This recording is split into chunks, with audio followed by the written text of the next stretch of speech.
Hi, everyone. Welcome to our webinar this afternoon. Thanks for taking the time to join us today. I'm going to take a few minutes to introduce everyone who's on the screen today, and then we're going to go ahead and get started. I'm Jill Danello with Green Education. Green Education offers online learning and certifications for professionals in sustainable resource management. We are getting ready to start our spring semester soon, so if you'd like more information on our programs, feel free to reach out. Joining me today are Sam Yeoman and Will Zurier, SWEEP Associates, who will be moderating our Q&A and conversations after our presentations today. And we're thrilled to welcome today David Segall from Recycle Track Systems, Vice President. He's going to tell you a little bit more about RTS during his presentation. And of course, Rob Watson, the founder of the SWEEP Standard, who will be sharing with us how all of this connects to the standard that's developing and give us an update from the SWEEP world. Thank you, Jill. Thank you so much for the kind introduction, and thanks to the SWEEP team, Rob, Sam, Will, everybody else. I think I can't see everybody, but thank you so much for having me and giving me the chance to speak today. I'm really excited to talk about a topic that I think is not spoken about enough when we're talking about real efforts to get to zero waste, or to approach zero waste, perhaps more precisely. So my name is Dave, as Jill said, my name is David Segall. I'm the Vice President of Public Policy and Municipalities, which is really just our work with government entities, with municipalities, boroughs and townships at RTS. And our company was actually founded now almost 6 years ago. We were co-founded by our CEO and by a person who's actually a fourth generation waste and recycling hauler in northern New Jersey. And of course, he grew up seeing a lot of the issues that the industry faced, which at the time, of course, included organized crime and things of that nature. And luckily, of course, organized crime was largely removed from the industry in the early 1990s, at least in the New York area. But that, of course, did not at all address or solve what had always been really a sustainability crisis in the industry, or really a complete lack of attention to sustainability. And of course, a lack of technology, which, honestly has become a lot more glaring since then. On that note, we're a very unique company in a very unique industry. We rely on, our model is based on promoting sustainability through technology. Again, two things that our industry is not super well known for. And so that's sort of the founding story of RTS. We're an asset-light company, so we don't own trucks. We do own containers, but we don't own our trucks. We subcontract and partner with locally based haulers on all of our accounts. And so legally, our designation, of course, is as a broker, but we really don't see ourselves that way. I know it sounds, kind of trite and common for people to say, well, we're not really a broker, but we are truly not, and I'll explain why. We do not just, we do not just shop out contracts for the cheapest price. We partner with haulers that can actually service accounts, and that, more importantly, at least in my opinion, not more importantly, equally importantly, will abide by our sustainability and technology standards, which are often one and the same. I'm going to move forward here. So again, we partner with local independent haulers and vendors. It decreases our impact on the environment rather than driving long distances. Also, something not mentioned here is that we also support businesses that are small and medium sized, which, like every industry, our industry is consolidating fairly rapidly. And oftentimes our company is sort of the last barrier between, being bought out for a company or going out of business. And we provide that level of support, sometimes by giving them access to clients that they frankly wouldn't otherwise have access to. We use our proprietary technology, which includes, of course, route tracking, so that we can optimize routes to reduce greenhouse gas emissions and also increase service. And of course, we have a huge sustainability component. So we are a certified B Corporation. We're actually an award-winning certified B Corporation. And it's been a couple of years since COVID. I think they've relaunched the awards. But for those of you who don't know, B Corporation is a designation given to, at the time, it was just a few hundred companies around the world. I think now it's closer to 1,500 that are able to demonstrate through reporting that they have more than just a profit-driven bottom line. That there's either an environmental or social, labor rights, mission-driven aspect of the company. We have I think now, probably 15% of our company is the sustainability team. They're all, or almost all, a True Zero certified, have backgrounds with LEED, just looking at Rob here.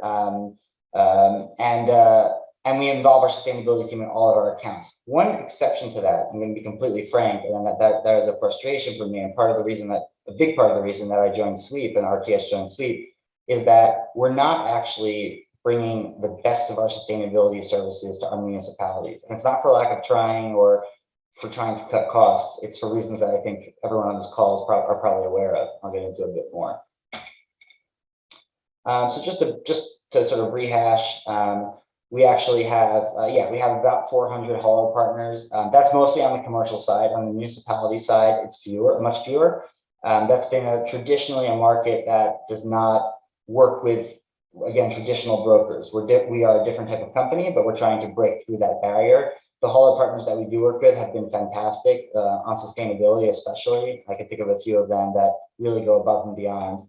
One of the haulers we work with actually owns their own hand-sorted recycling facility. And so in the depths of national sword, when the recycling commodities lost all their value, they were recovering value and actually making sure that they diverted. We now service over 50,000 households, about 150, 200,000 people, and we have over 1,700 customer locations. Again, depends on how you define a customer. For some of those customers, that's 40 locations, but for most, it's unique sites. So I want to get into the sustainability aspect of what we do, and then I want to dive into the topic of this conversation, although I'll preface it because you can't not with National Sword. The sustainability efforts that we undertake are waste benchmarking, waste metrics tracking, and program management. So essentially, we help customers, again, mostly on the commercial side, although we beg our municipal customers to accept this as well. Our sustainability offering, benchmarking and tracking for diversion. I'll talk a bit moving forward about why I don't know that diversion is the best metric anymore. I think a lot of folks on this call will probably agree. And I think we're probably all a little behind the curve, and something we're discussing internally from a sustainability perspective is pivoting from the traditional diversion model, which relies on a ratio and is sort of weight agnostic, to just reduced weights on all streams. Here's just a little snippet, a little flavor of some of the sustainability work that we do. A lot of the work is part of our contracts, but as you can see here, we also volunteer a lot. We've done beach cleanups, riverfront cleanups. We have done really unique projects, which we're really proud of. We actually service a lot of sports stadiums. That was sort of how we got our start, with some big contracts at the Barclays Center in Brooklyn and Citi Field, where the Mets play. And we've taken on discrete environmental projects with them. So, for example, the Barclays Center once called us. They were a customer and said, "We have 8,000 lighters that we have to dispose of, and we don't want to throw them out. It's illegal depending on your jurisdiction, but we don't want to throw them out. We don't even want to go through the disposal process and break it apart. What can you do?" And so we partnered with a local education system to create a mural of those lighters that was focused on social justice. So really proud of that. Another example I love is that I'm a big hockey fan.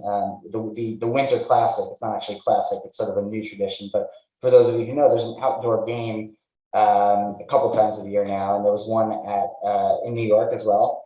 And we were reached out to and said, "How do you dispose of ice with wooden?" I believe it has wooden anchors on the bottom. And we worked to make sure that was diverted and not disposed of. So we're proud of that. And we have a lot of examples like that.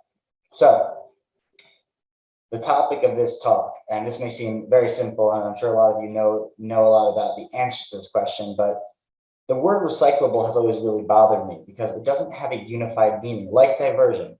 Recyclable. It's recyclable technologically. There are other materials that are technologically recyclable. Some would argue that styrofoam is not technologically recyclable. But that's a completely different question of whether or not things are actually getting recycled. And this is not just a question of curbside contamination or of people failing to recycle properly or wish cycling. There's a lot more to it, which I'd like to get into today. This is the real story. I actually took I highlighted the last, I think, 2.5, I can't see my own slideshow, but the last 2.5 items here, because I really want to focus on, we all talk a lot about source separation. And obviously that's a huge issue in the United States, to an extent around the world, but in the United States, we've traditionally had a problem with that. And I think it's it's an encouraging story of great success, the blue bin. If you actually think about it, for those of us who grew up prior to recycling or were young prior to recycling, nobody knew what that was, and now it feels weird when you don't have a blue bin or a recycling bin. Of course, we may have overshot, as we all know, because we taught people to recycle more than is actually acceptable. And again, National Sword has brought that home. I'd like to start by talking about National Sword, but then sort of wrap this up with a crux, which is what then happens to materials, and what do we know about that story? Because it's probably the part of the story that we know the least about. So I'll just go over something that, for those of you who are veterans of the industry or just understand or have a lot of experience with sustainability and waste, you're all aware that China in 2017, 2018, depending on when you consider the decision was made, the government of China basically effectively said that they would not accept US recyclables. For those of you who don't know, just a bit of background, at some point, somebody decided that it would be great from an economic perspective because of how many goods the United States imports from China, largely on shipping containers, the West Coast, to send recycling back to China, to use those shipping containers and make sure that they're not wasted economically. China would then sort of accept the recyclables, and they were sort of considered recycled. After 2018, when politics at the time, in large part, and also the ascendancy of a middle class in China, led to the Chinese government, creating a threshold of contamination below which is effectively bans the importation of mixed paper, plastics. They still took some metals. The prices of the commodity crashed, and people, of course, don't realize. A lot of people don't realize, at least in the general public, that recyclables are a commodity. They think that it's a government-run service. The government provides this service, and it gets taken away and presumably gets recycled, unless I mess up with a plastic bag or something like that. It's completely a commodities market, which is not a normative statement. It should not be a commodities market. I think we'd all agree, but that's of course the reality. And so you see here that after, and I say China loosely because obviously the Chinese government effectively banned Chinese-owned businesses from importing, which was a national ban. After they did, other countries were happy to take it, and generally, and sadly, these were countries that are less developed and poorer, and so in more desperate need of business and more willing to have labor that is largely underpaid, work in dangerous conditions with toxins, hand separate out material and even derive whatever value these materials have. This was referred in our industry to as a massive crisis. I'm just going to take a look at the chat too, because I see questions coming through. Okay, thanks, David. So I think, and yes, I'll get to the recovery. I think that's also great news. One of the things that I think people in our, not our industry, I think actually people in our industry are quite good about this, but I've heard National Sword constantly referred to as a crisis, and it was a crisis of sorts because it jolted the system. But I would argue, and I certainly believe, and I think I can speak on behalf of RTS, that the prior system was actually the crisis. It was never a good idea to be shipping recyclables to China. That involved, as I mentioned before, there were human rights abuses involved in that. Child labor accusations, at least of child labor allegations, it's hard to gain visibility inside China. There were obviously exposure to toxins. And again, a lot of that material was getting sorted out. We don't actually know what happened to it, but we can presume, based on what was satellite imagery, that a lot of it ended up in the South China Sea, frankly. And so we are, so it was never a good system. From an environmental perspective, it worked economically, but we view this as an opportunity to reset. And there are different ways that we have to reset. See if we can. Sorry, I was just a little stuck there. Okay. So one of the things that I want to talk about is the sort of the burden on municipalities and material recovery facilities. And I don't say this to deflect. This is in order to solve the real crisis now, which is that not much is getting recycled of plastic. I should specify. I speak pretty broadly when I talk about things that are not getting recycled at the end of the day. That's of course not true of all materials. Plenty of metals, paper, OCC, cardboard, for example, for sure is getting recycled. Aluminum, glass, it's a bit of a trickier question. We're largely talking about plastic here, which is the crisis. But I want to talk here about municipalities, because there's shared responsibility, but you actually have different jurisdictions that have different requirements. And so I was actually speaking to an industry expert today who made a great point, which is that in many jurisdictions, here in the United States at least, it is illegal not to recycle, whatever that means, right? When recycling laws came on the books, residents and commercial entities were required to recycle. But there's frankly no way to really, there's fairly lax enforcement of that, of the businesses themselves, and nobody's going into people's homes and arresting them for not recycling, of course, and that would not be acceptable.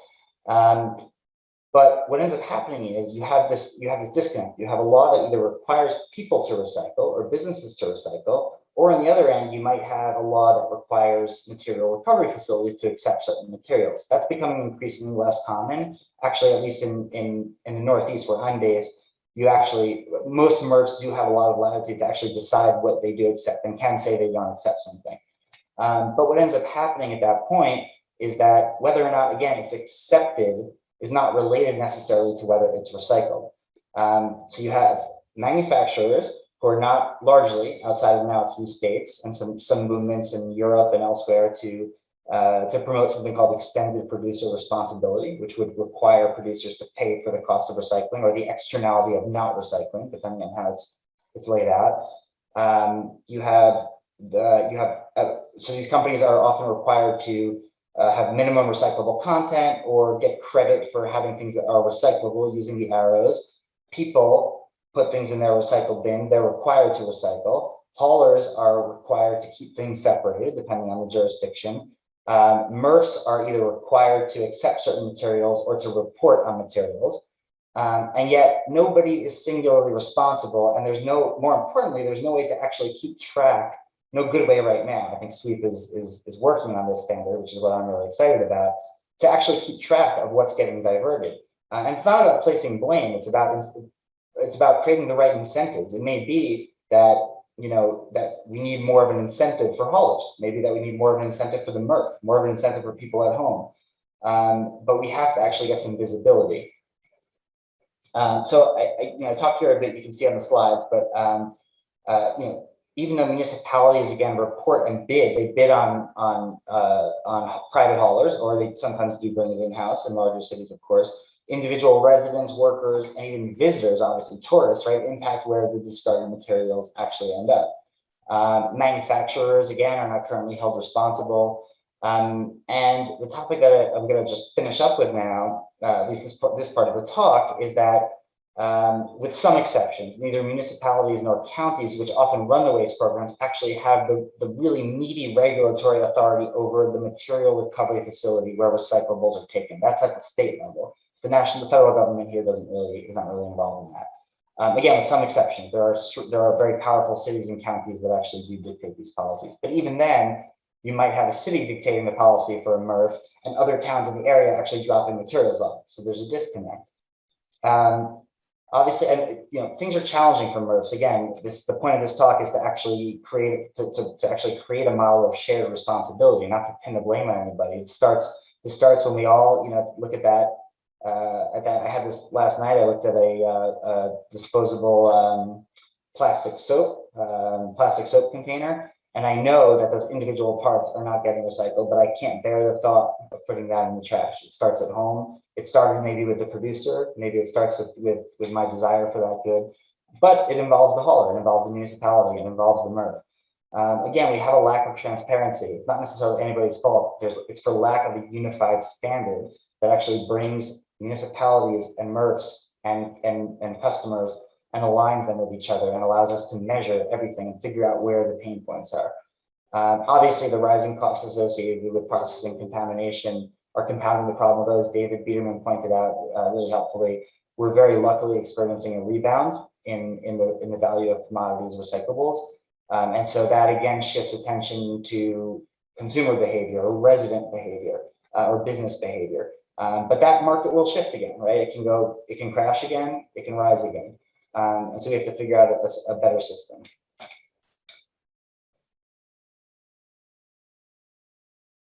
And so one other thing I do also want to discuss the MRFs themselves. And it's a complicated topic because it's actually not the same. It varies quite by jurisdiction. So they're not subject, I shouldn't say they're not subject to regulation. They actually are subject to regulation, at least where I'm based, and I think in a lot of other places, but not uniform regulation. And you know, in a country like the United States, where you have a federal system for things like government services procurement, that's normal. You're not going to have a uniform system across states, but you often have a patchwork of systems within states or within counties or within cities. So you have, again, that leads to a sort of misalignment of what municipalities accept for recycling and what MRFs do, potentially again lowering recycling rates. And here is sort of the point. Let's see if I can stuck here, but I'll just pause there, and then maybe I'll stop for the next presenter and for questions. But there are sort of a couple of blank areas here when it comes to the disconnect between MRFs and haulers, then consumers, residents, looking back, producers. One is the fact that a hauler is, you know, that a MRF sometimes accepts materials that they're not actually able to sell. And that's, again, you know, the markets are constantly shifting. Maybe that they were able to sell it a week ago, or that they're required to accept it, or that they won't get business unless they accept it. And so they're forced to. And the other is that, and that of course confuses public data on real recycling rates. So, you know, this is something I've always also found interesting, is that when you look at diversion rates, when you read articles, especially in popular news about diversion rates, you get numbers from like 9% to 90%. They vary just completely wildly. And I think the most important number to look at when you're looking at plastics, at least, you know, let's take plastic as an example, is that 9% number. I think it was published in The Economist. There was a study, and you could question the study, but the study basically said that 9% of all plastics created since the 50s and 60s, when plastics became a very common commodity, have actually ended up being recycled. Now, of course, some of that is material that is still sitting in people's houses or businesses for the last 60 years, but most of that was trashed. And that's a study about what happens at the end of life of this product if it's not upcycled, rather than, you know, some diversion could be calculated as, you know, what percent of the tonnage at this business or this town is put into a recycling bin, or even what the MRF actually diverts. But again, if the MRF actually is able to sell certain materials, the next buyer along the chain might not be able to. That might be getting too ambitious, because at the end of the day, we can't put necessarily at this point our, you know, tracking tags on every single product, although one day we might be able to. So I think that, you know, I'll just sort of tie it up there by saying that, you know, what I really wanted to just say here is that I think something like SWEEP is entirely necessary to create unification of standards across. You know, I in my title I had MRFs, but as you noticed, I ended up speaking about consumer behavior, hauler responsibility. And I say that as, you know, I work for a hauler just as much as anybody. But I do find it interesting that we often talk about bad source separation, hauler practices, but not necessarily sort of this end of life market. And I'm looking forward to a time when we have a standard like SWEEP that will be able to bring these all together. So I'll pause there, and obviously I'm available for questions later. And thank you all for listening.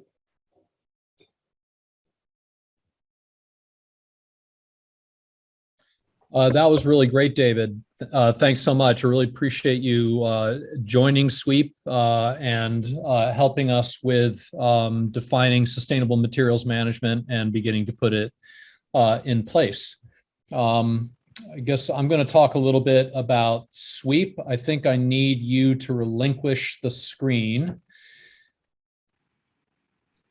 And then I will get this thing going.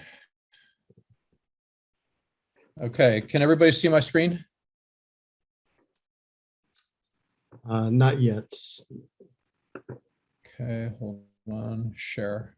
All righty. Okay, how about now? Looks great. Okay, great. So, you know, kind of like in green buildings back in the early 90s when I was trying to figure out what a green building was, it led to the idea that we need something like what ended up turning into LEED to be able to define what green building was. We saw a lot of greenwashing, a lot of inconsistent definitions. And if we want to change things in a way where we can track the changes and measure them, we do need some consistency. Hopefully consistency does not mean rigidity. And what we've tried to do with SWEEP over the last few years is to create a standard and eventually what will be a suite of standards to address sort of a 21st century framework for sustainability in the waste field. So you can read about me later. But you know, we're trying to deal with triple bottom line sustainable materials management standards. The emphasis is on local governments and companies that provide materials management services. We are different from the TRUE standard because TRUE certifies facilities and buildings and companies, and so they basically have responsibility for the material until it reaches the curbside, and then we take over and give assurances that the programs and haulers that are handling that material actually do what they say they're going to do with that material. And like LEED, we wanted to create a framework and a standard and a label that identified and rewarded leaders in sustainable materials management. When you have a third-party verification, it gives your credibility that much more. You might be doing the same amount of work. And if you declare yourself as sustainable, it's not nearly as credible as if a disinterested third party says the same thing. And you know, David mentioned several times the importance of standardization, and what we're trying to do is find you know, that standardized framework for as many aspects of the sustainable materials management industry as we can. Sometimes standardization will occur within categories, say small municipalities versus large municipalities, which may have very different they're very different issues that they're facing and therefore different metrics. So we will try and be context appropriate as we develop these standards. We are in the pilot phase right now of the SWEEP Plus standard. And so we will be getting some good ground truth coming out of that. Similar to LEED, SWEEP is a point-based standard. And then our SWEEP Zero standard, which I'll talk about in a moment, will be pass-fail. But at the end of the day, in addition to recognizing and rewarding leaders, we want to transform the market over time. So as we mentioned, SWEEP is available for certification for local governments. If there are representatives of local governments out there that might be interested in learning more about our pilot program, we certainly are happy to talk with you. In addition, we would love to speak with any private haulers or waste service providers who might be interested in having a third-party verification that their services are sustainable. We also are trying to build a community around sustainable materials management. So we're looking for companies that are providing technology, say robotics or optical or some sort of sorting, other kind of sorting technology, or companies that are, innovating in the materials management space with making new things out of recovered materials. Also, folks in the consulting field, we think that SWEEP is going to end up defining a lot of sustainability in the field, much the way LEED did for buildings. And because we have a very strong triple bottom line ethos within the organization, we welcome nonprofits to participate with us and bringing very important environmental and social and economic justice issues to the fore for setting up the standard. We've been working on the SWEEP Plus standard for about 4 years. We spent a little bit of time before that, kind of figuring out what the structure might look like, a little bit of other strategy stuff, but the actual process of developing the standard itself took about 4 years. We used an ANSI accredited standard setting organization that took us through the same leadership standard development process that generated LEED. And at the end of 2020, we released the pilot SWEEP Plus standard, which we are now testing in the field. We will be done with that test next year. We will modify the standard according to what we learn and then put out the public standard for anybody who wants SWEEP Plus certification to achieve it. In the meanwhile, we'll be starting the SWEEP Zero standard development process. If anybody is interested in helping us work on a standard that is a zero waste standard for municipalities or companies, certainly get in touch with Sam or Will, and we will bring you into that process. And as the note says on the page, SWEEP is focused on the top quartile. As you can see from the picture, that's the closest to the LEED analogy that you get. We are also looking for a more broad-based standard for the middle of the market called SWEEP.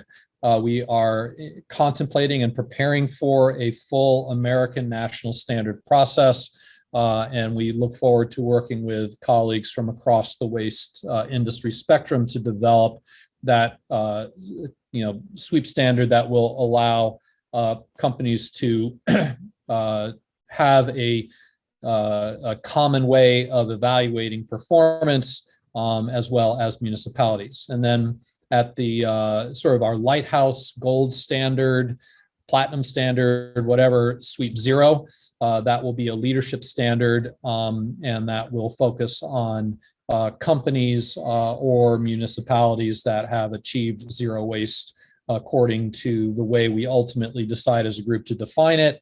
And that will probably be piloted sometime late next year.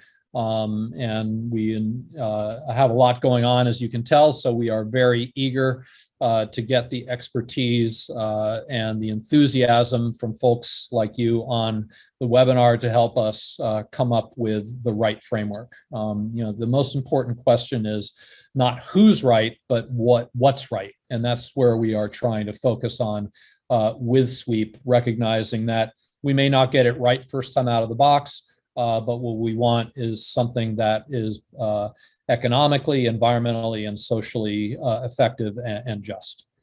So becoming a SWEEP member demonstrates your leadership in materials management, gives you the opportunity to stand out, as a SWEEP member and a SWEEP Plus pilot or SWEEP Plus certified organization. You show yourself to be in that top tier of performance. Getting in early allows you to A, understand what's coming down the pike, and B, get that early recognition, have that early first mover advantage. You can also use SWEEP as a third-party verification that your program is working the way you think it is. So as a local government, your haulers may be telling you one thing, but what's actually happening in the field may be something different, which is something that, for example, many LEED projects have learned to their chagrin, that what they thought was happening to their materials isn't actually in fact happening, regardless of what the company put on their letterhead. We also believe that consistent with other triple bottom line sustainability approaches, that implementing all of the efficiency and both the environmental and economic efficiency measures in SWEEP will reduce your cost. And as an underwriting standard, because it went through an accredited standard setting development process, SWEEP has the ability to be used as an underwriting standard for funding municipal bonds for waste management programs and possibly other types of environmental programs. Our emphasis on safety, which our friends at SWANA are very, are taking a very important leadership position in, and from whom we have borrowed and stolen liberally all of the good work that they've done. We believe that having these training and safety and management programs can end up significantly reducing liability, as well as reducing the dangers associated with this very important industry. So like LEED, SWEEP has 5 categories plus a bonus category, and we have a distribution of credits. We're a little heavy on the paper and the intent. First time out of the box, we don't want to set criteria and judge people against them that they've never seen before, and therefore get a low score. So what we've done is we've given a lot of credit to intention, which will then, as the system evolves, put more and more emphasis on actually achieving those intentions. But in setting a good policy framework, setting up a good data collection and analytical framework, which is what waste generation prevention does, and then ensuring the efficiency and the effectiveness of the instrumentalities of collecting and processing or disposing waste is what makes up the remainder of the standard. Not very similar to LEED. This is actually what LEED should have been. But we have a chance to sort of do it right out of the box with SWEEP, where certified is 50 to 59 points, and you can read the rest of it faster than I can speak it. And as I noted before, SWEEP 0 will be you're either certified as 0 or you're not. So there's going to be no continuum. It'll be a binary standard. We heard a lot from David very appropriately about the disconnect between the various aspects of the materials management industry. And we have 3 very distinct constituencies, if you will, consumers who are, lay personages and who do not have the same relationship to the materials that they use in their everyday life. And that is a different need from what the waste industry has in terms of the information or the data that is relevant to them. And then the manufacturers have a completely different relationship with the materiality of the waste stream and what they need, what information they need, what state of material they need. And so what we're hoping to do with SWEEP is to begin becoming a nexus so that we can create a framework that is both meaningful to consumers and or at least intelligible to consumers and meaningful in addressing the needs and the concerns of both the folks in the waste industry as well as the ultimate consumer of the recovered materials, the manufacturers. So to riff off of Peter Drucker, the quote father of management thinking, who famously said, "You can't manage what you don't measure." A key aspect of SWEEP and other standards like LEED is that you can't measure what you haven't defined or that is defined inconsistently. And one of the things that SWEEP is focusing on very heavily is developing consistent definitions for activities and performance benchmarks in the industry. I'm not saying that we're going to get it right coming out of the box, but we will have something that a reasonable person can look at and say that makes sense.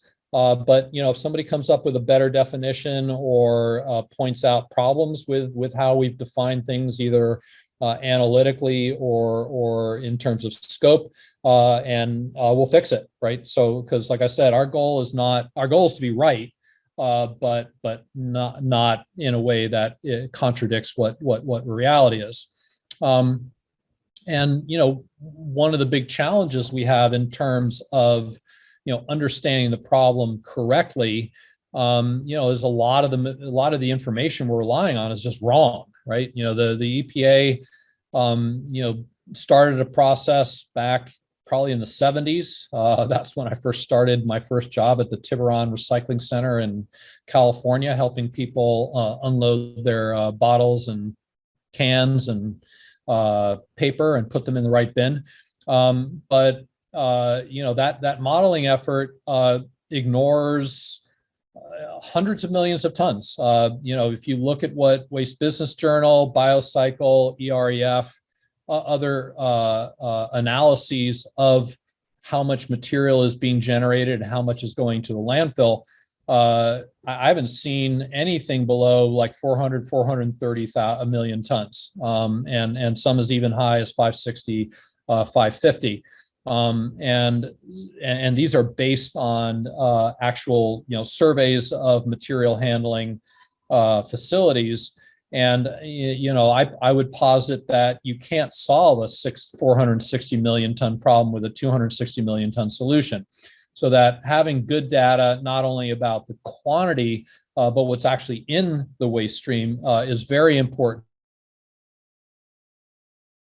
We're trying to create consistent metrics that, when used consistently between jurisdictions, can give us consistent answers. Just to go back to the point where, everybody's got a different relationship to materials. If you look at the 4 waste characterization studies that we looked at, we found 4 different high-level characterizations, and then particularly within the plastics, a multiplicity of definitions of what these materials are. And a lot of these things may make sense. The CRV makes sense to a California policymaker who's trying to collect this, but a manufacturer, it's like, what resin is it? What metal is it? What color glass is it?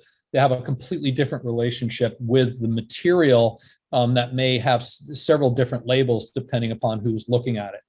One of the things that I'm very excited about is the emerging Holy Grail process out of Europe, where they've got digital watermarks that are not only on the label but on the container itself, that not only will enable us to tell us what the material is, but where it came from, what the life cycle embodied materiality is, and ultimately maybe where it goes, right? If we can imagine having MRFs that have these advanced optics and AI, and there's a bin for Unilever and a bin for P&G and a bin for Walmart brands or Amazon brands or whatever, and then you can complete that circularity with that process, and ultimately, I think once people realize how much mechanical separation can do, we'll put everything in a bin, and that way we're not relying on consumers who may have different programs that they're facing,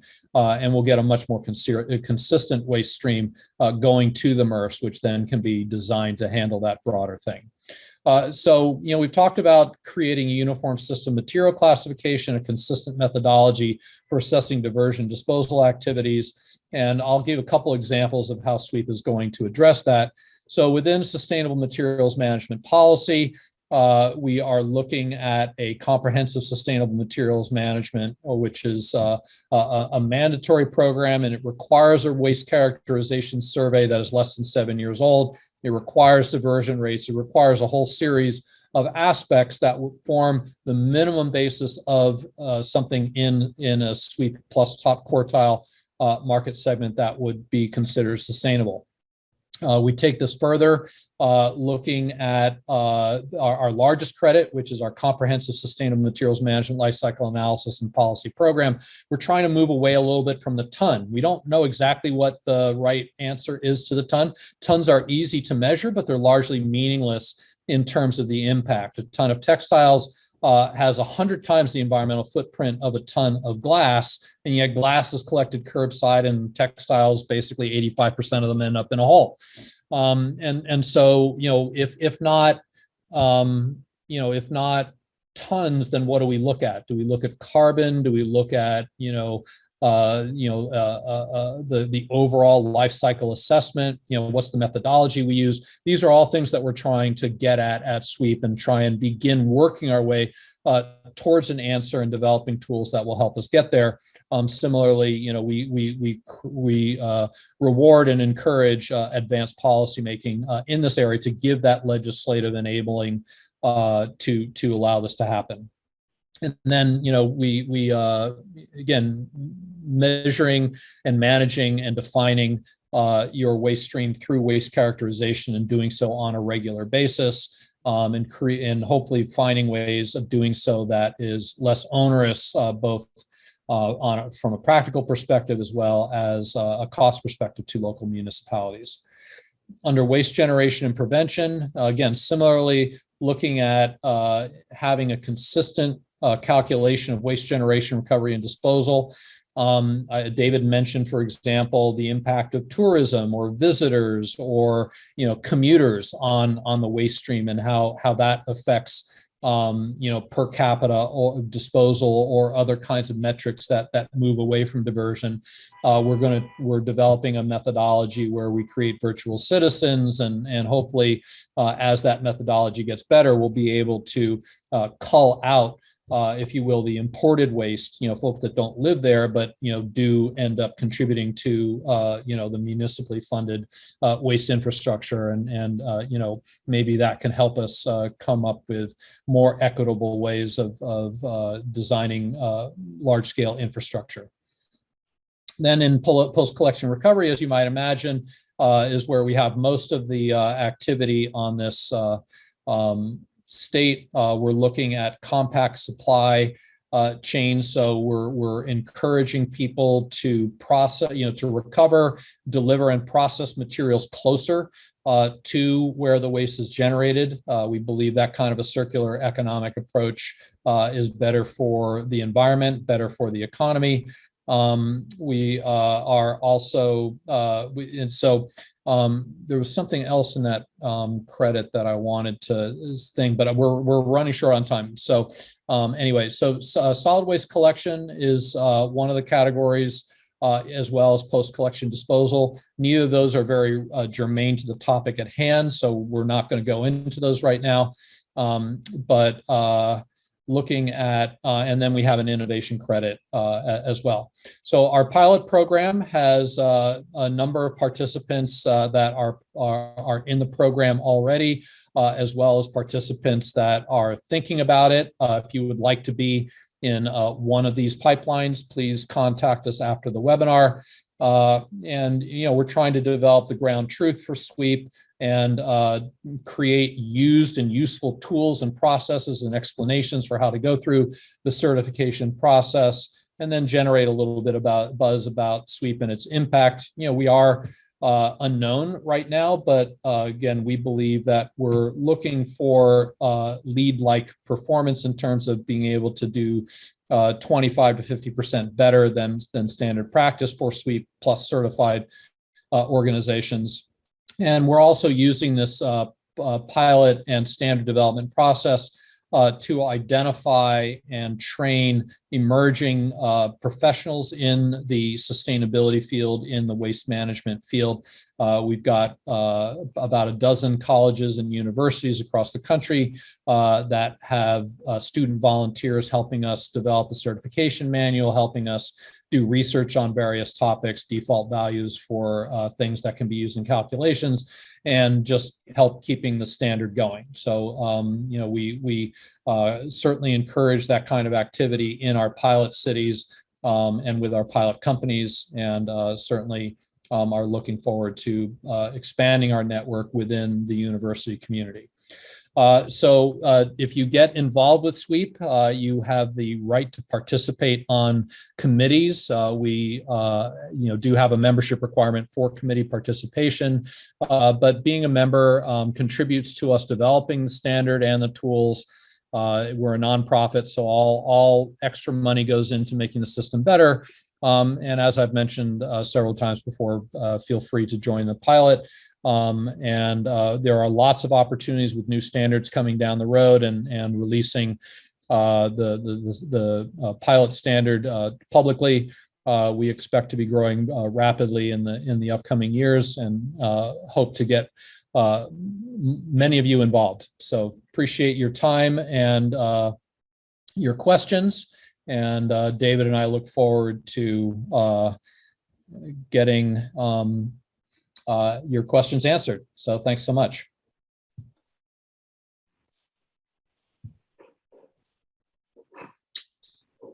Awesome. So we have a bunch of questions. For sake of time, I'm just going to jump right in. First, thanks so much, David and Rob, for that presentation. I'm going to start with a few of the specific ones, and then there's a bunch of big picture questions. So first specific one is, do the subcontractors that RTS uses for hauling use single stream or dual stream collection? Yeah, thanks. I think that question was from Neil. It's a great question. So we, like all other haulers, will use whatever stream is required by the customer or by the jurisdiction. So we don't really have control over what that system is. So for example, in municipalities will often, they have a system in place either by local ordinance or because they have to, because there's only a facility nearby that will accept single stream. And so we will bid, we and all their companies will bid for that service. In occasional instances, I think I wrote this in the chat, towns and cities will offer different options. So option A is single stream, option B is dual stream, or there are actually a number of different, not just single and dual stream options. And then the town or city or customer will decide to go with a different option if they consider it a better value. But that's not something, unfortunately, that we exercise too much control over. I would say from, just opining personally, from an environmental perspective, especially because the commodities market fluctuates a lot, separating streams is generally better practice. But currently infrastructure in our country doesn't really support that in most places. And maybe I'll get to that a little more when I answer David Biederman's question as well on infrastructure. Well, we've got just a quick supplement to that. We have performance standards for mixed waste, single stream, and dual stream. And as we learn more, we'll be able to refine how those standards line up against each other. And eventually we may be able to pick some winners. And so that will, we want to sort of keep it broad initially and then start homing in once we get more data, performance data from our pilots and our certified entities. Great. I was going to jump into David Biederman's question from Swana, some big picture items here. David's wondering, what should the role of the federal government be? Should it provide money to local governments for recycling education and infrastructure? How much do we need? Should it establish national metrics for what recyclable or diversion means? Should it make it illegal for a company to put the recycling symbol on a product if it isn't being recycled broadly, like California recently enacted a few months ago? Does the EPA 50% diversion by 2030 goal issued in November 2020 help, or should the federal government be using its buying power and regulatory authority to move the needle from 32% diversion to a bigger number? Should there be a national EPR? These are some of the questions and issues that Swana is grappling with. Yeah, I mean, Rob, is it okay if I take a stab? Yeah, no, please go ahead. Absolutely. Yeah, David, thank you for the great question. It's the what is it, the $1.1 trillion question now, the $900 billion question. I don't know where we're at. It's a great question, and it's really a testament to Swana that you're dealing with these issues in such depth. I would always favor, ideally, again, because we're talking about standards here and about standardizing. Ideally, yeah, I think you would have a national standard. Should the federal government provide funding to local governments? Absolutely. Ideally, should it establish national metrics for recyclable or diversion? I think that would be great. To Rob's point, I think you want to start, we first have to figure out what the actual best metrics are. But once we get to a point through organizations like SWEEP and the work that Swan already does, yeah, I mean, that would be great. It's maybe not super realistic in our federal model. And with Congress sort of constantly gridlocked, although recycling tends to be a bipartisan issue. Should we make it illegal? The California law, I actually have 2 more slides. I froze, but on my last solution slide, I think it's SBS 343 or State Bill 343. I personally think that's a great idea. I think that the recycling arrows are used wildly improperly, and I think that by taking them off of things that are not really in practice recycled, and California did a good job figuring out how to actually get to what's not recycled. You create upstream and downstream pressure from consumers who don't like to throw things out, municipalities who have upset residents. So yeah, I would support that. Is it realistic? The arrows, I think, will eventually, that's one of those things that will happen in every state. Uniformized standards. If you're up for the battle, I would support you on that. But it's obviously tricky nationally. I mean, it kind of depends on who the audience is, right? I mean, look, nobody at a MRF, no human can look at a red, HDPE laundry detergent bottle and tell the difference from a red polypropylene detergent bottle, but optics can, right? And so, just kind of the flip side of if it's not being recycled, it shouldn't have the arrows. Just because it's not being recycled doesn't mean it can't be recycled. And this is probably a topic for a different conversation, but right now, again, any system that relies on humans to separate, quote, good garbage from bad garbage, I think is doomed to sit in the mid 30s, no matter what you do. We've had 50 years at this. We know what people are going to do. Machines do the third R better, i.e. recycling. Humans do reduce and reuse better. Focus the education on that. Let the machines do the sorting, put everything in one bin. And, right now what we're trying to do is design 21st century programs around 1980s infrastructure. That makes absolutely no sense. The potential right now to separate materials and take those materials and turn it into new products is 100%. We can get almost everything in the waste stream separated and we can turn it into something new. But right now, all of our decisions are driven by investments and infrastructure that's 30, 40 years old in many cases. And that's not a good way to do forward-looking policy. So we need a serious structural conversation about what exactly the 21st century waste system looks like. And that's one of the conversations that SWEEP is hoping to engender. Yeah, thanks, Rob. I think, David, also to your last question, absolutely, the federal government should use its buying power and regulatory authority to move the needle. And that, to Rob's point, that will involve massive infrastructure investments that will be well worth it economically from an ROI perspective.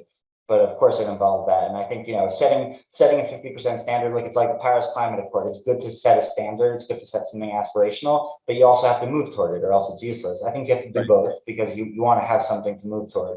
But you need to also to actually put your money where your mouth is. And that will be federal government investment because these facilities are expensive, as you know.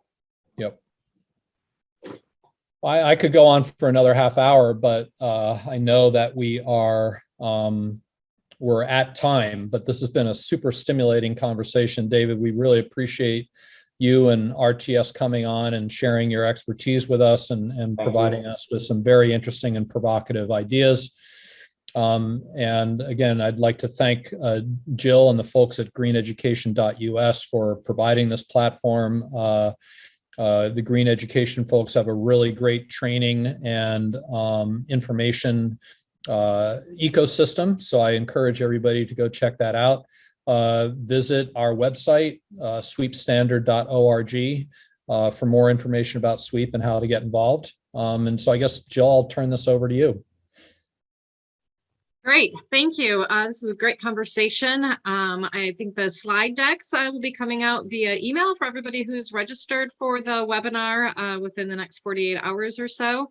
We have been recording, so the recording will also be available from the SWEEP Standard website and YouTube page. So please feel free to continue to send questions in, and we will respond to anything that was not covered offline. So thanks so much. Have a great afternoon, everyone. All right. Thanks, everyone.